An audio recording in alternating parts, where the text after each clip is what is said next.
Hello, my name is John Misorgo Manuro, ID number 25106111244, and I want to share about the profession that really inspires me, the profession and advocate in Indonesia.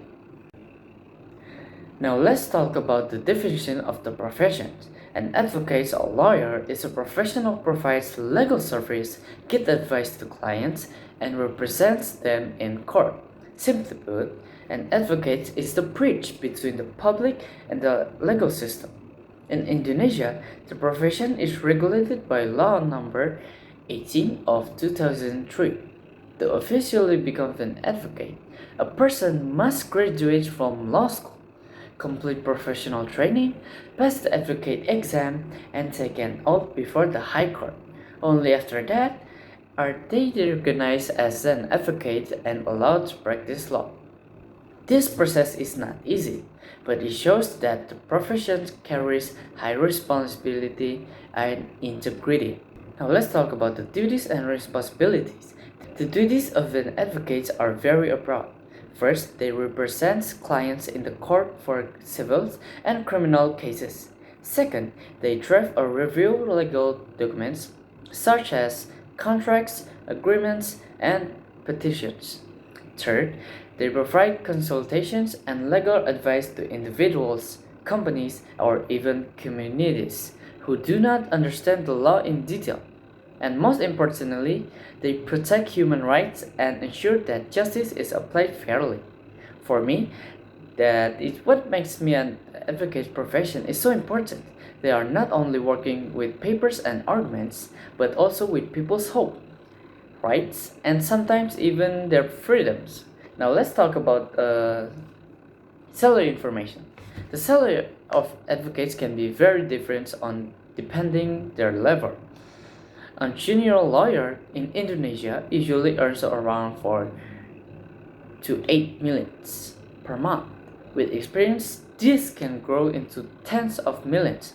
Senior advocates in big law firms or those with their own successful office may earn much higher.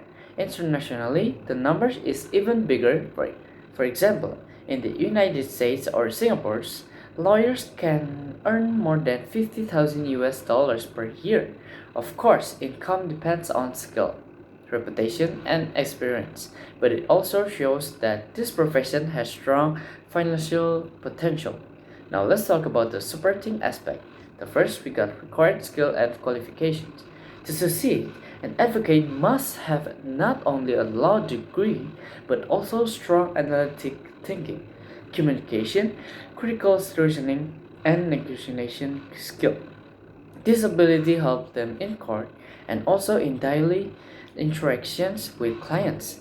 The second, work environment.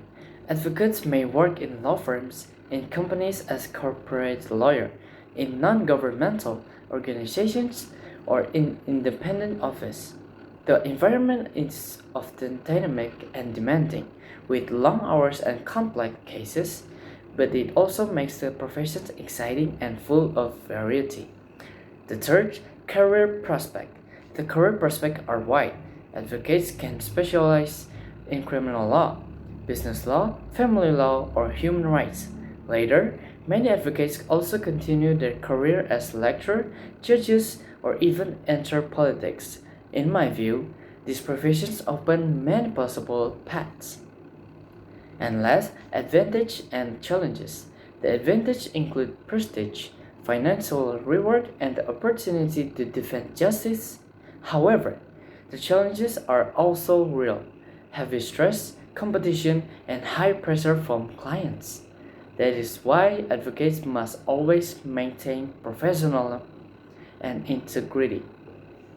In conclusions, being an advocate is not only a career, but also calling to protect people's rights and fight for justice. It requires strong knowledge, skills, and ethics.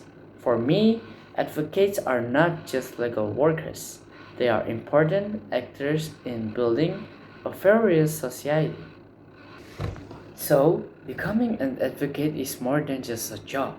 It is a meaningful contribution to justice and humanity. Thank you for your attention.